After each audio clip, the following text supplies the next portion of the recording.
Trilogi horor karya Ti West memiliki penggemarnya sendiri. Film pertamanya, X, 2022, bentukannya horor slasher, tentang Maxine bersama kru, film independen, atau film bokepnya syuting di farmhouse terpencil, dan mereka semua dibunuh satu persatu oleh pasangan tua psycho pemilik rumah.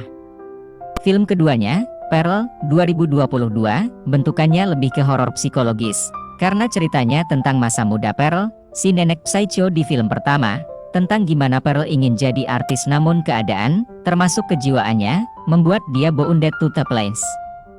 Benang merah trilogi ini adalah tentang stardom, dan how bad you want it, yang juga bisa dikerucutkan menjadi tentang sebuah empowerment bagi perempuan seperti Maxine dan Pearl, yang harus bertarung melawan waktu, if you old, game over, dan dunia glamor yang keras.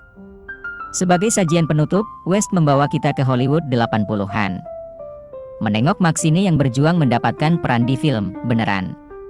Bentukan yang dipilih kali ini adalah semacam horor misteri kriminal. Karena ada serial killer beraksi. Semua orang bisa jadi korban dan tersangka. Jika ada satu hal yang dengan mantap dijadikan tema oleh West kali ini, maka itu adalah Hollywood itu dosa. Ceritanya Maxine keterima jadi peran utama di proyek sequel The Puritan, horor yang disebut oleh sutradaranya sebagai film kelas B dengan ide kelas A. Sang sutradara cewek itu terkesan dengan audisi Maxine. Genre horor mungkin memang masih 11-12 ama bokep dalam artian sama-sama masih bersifat eksploitatif, tapi toh Maxine aktingnya ekstraordinari. Namun ada hal yang membuat transisinya ke industri besar itu terhambat. Maxine yang kini pirang, boleh saja jadi lebih tangguh, tapi tetap saja dia masih terguncang akibat masa lalunya di film pertama, di mana dia membunuh untuk survive. Bukan hanya bayang-bayang Pearl yang menghantui. Serangkaian pembunuhan misterius terjadi di area City of Angels. Maxine khawatir detektif bakal mengaitkan itu dengan masa lalunya. Tapi ketika teman dan orang-orang di sekitarnya jadi korban, Maxine mau gak mau ikut terseret. Dia harus hadapi meski itu berarti pertaruhan bagi hidup dan karirnya.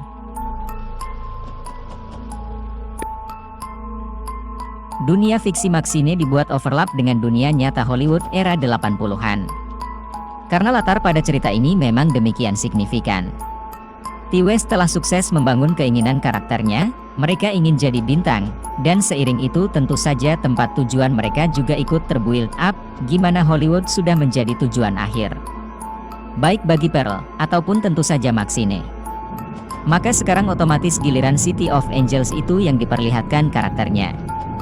Bukan tempat suci, melainkan tempat penuh dosa. Tempat gemerlap iming-iming mimpi. Di sana orang bisa dan hanya bisa sukses jika mau melakukan apa saja. Rela memberikan apa saja, dan ya tempat itu akan meminta. Merampas kalau perlu. Maxine saja gak cukup hanya nunjukin kebolehan aktingnya. Dia juga masih harus menunjukkan dadanya. Cerita Maxine boleh jadi fiksi, namun bukan tidak mungkin part of it pernah dialamin atau bisa terjadi beneran karena tempat itu nyata. Beserta dosa-dosanya. Film ini mengontraskan antara referensi-referensi sinema dengan kejadian horor yang juga terjadi di Hollywood di kala itu. Masa ketika satanisme populer. Saat pembunuh berantai seperti Richard Ramirez alias Night Stalker gentayangan di jalanan. Dari situlah Maxine menyematkan genre horor misteri kriminalnya. Ada serial killer juga di sekitar Maxine. Membunuhi teman-temannya, range mulai dari teman di bisnis film biru hingga ke aktris film The Puritan sebelumnya. Akan ada sepasang detektif yang mengendus hubungan antara si pembunuh dengan Maxine yang baru saja dicast untuk film Puritan kedua. Detektif itu beneran pengen minta tolong petunjuk atau informasi dari Maxine, atau mereka ada sedikit curiga kepadanya. Kesan mendua ini bikin misterinya hidup, dan kesan itulah yang tiada pada Longlegs, 2024, yang detektifnya percaya aja kepada firasat cenayang protagonisnya. Anyai, film Maxine sendiri tidak pernah benar-benar belok jadi cerita pemecahan misteri. Lantaran tetap berpegang kepada perspektif Maxine yang menjauh dari polisi karena gak mau ketahuan dia dulu pernah membunuh. Film tetap jadi horor misteri dengan terus berada di belakang Maxine yang menemukan semakin susah baginya untuk jadi syuting karena selain detektif, ada juga orang yang dikirim oleh pelaku sebenarnya untuk mengikutinya. Yang menarik di sini bukan siapa pelakunya, meski memang hubungan dia dengan Maxine sebenarnya personal.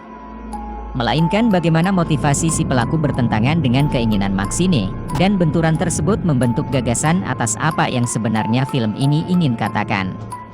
Si pelaku dan cult yang merekam aksi pembunuhannya ingin membuat film dokumenter untuk menunjukkan betapa setannya Hollywood. Mengiming-imingi banyak gadis muda kepada kehidupan yang jauh dari agama, dengan janji manis popularitas duniawi. Bahwa Hollywood sebenarnya tempat jahat yang justru membahayakan nyawa. Statement tersebut tentu saja ironis karena untuk menguatkan narasi dokumenternya tersebut, si pelaku justru melakukan pekerjaan setan, dia membunuhi orang-orang yang cuma mau mengejar mimpi. Orang-orang seperti Maxine. Sedari kecil Maxine diajarkan mantra I will not accept a life I did deserve. Aku tidak akan menerima hidup yang tak pantas aku dapatkan. Maxine bekerja keras dan survive selama ini, dari kerjaan yang dipandang rendah, bintang film dewasa, merasa bahwa ia pantas dan inilah jalannya menjadi bintang film beneran. Dia ready menghadapi kerasnya Hollywood. Tapi kemunculan si pelaku, serta bayang-bayang Pearl yang masih terus menghantui, membuatnya ragu. Bagaimana jika hidupnya bukan pada bintang terang? Akhiran film ini sekilas bakal terasa happy ending. Maxine mengalahkan pelaku. Dia sukses jadi artis horor. Dia bakal bertahan di Hollywood lama. Bicara tentang trilogi, Maxine yang ceritanya beneran kelanjutan dari film pertama, jadi punya kelemahan dibandingkan dua film sebelumnya yang bisa dibilang dua cerita yang berdiri sendiri. Penonton yang gak nonton X, bakal kurang mengerti journey Maxine secara utuh. Paling enggak, mereka akan bingung siapa nenek-nenek yang terlihat oleh Maxine. Apalagi ada dua adegan penting yang merupakan satu rangkaian terkait penampakan Pearl. Yaitu ketika Maxine melihat sosoknya di jendela rumah Norman Bates di set film Sideshow. Karena nanti akan ada adegan kejar-kejaran. Maxine lari ke rumah tersebut, dan ternyata isinya ya hanya set film, bukan rumah beneran. Kepentingannya adalah penampakan Pearl yang bikin Maxine kaget di awal, membuat rumah tersebut jadi simbol bagi Maxine. Pearl adalah sosok yang ia takuti, dan ia kalahkan. Sehingga wajar, ketika dikejar orang jahat, Maxine lari ke tempat itu. Makna adegannya jadi ada. Tapi jika penonton tidak tahu Pearl, maka adegan lari ke rumah Psycho itu, hanya kayak adegan Maxine ngumpet dan kebetulan selamat dari pengejarnya. Jadi untuk berdiri sendiri, film ini tidak sekuat dua film lainnya. Mia Goth tetap ngasih performance yang luar biasa, karakter Maxine kayaknya udah mendarah daging kepadanya. Hanya saja di sini, dengan cerita misteri pembunuh, Maxine sebagai karakter lebih banyak bereaksi. Baru di pertengahan akhir nanti cerita membuat dia banyak melakukan pilihan.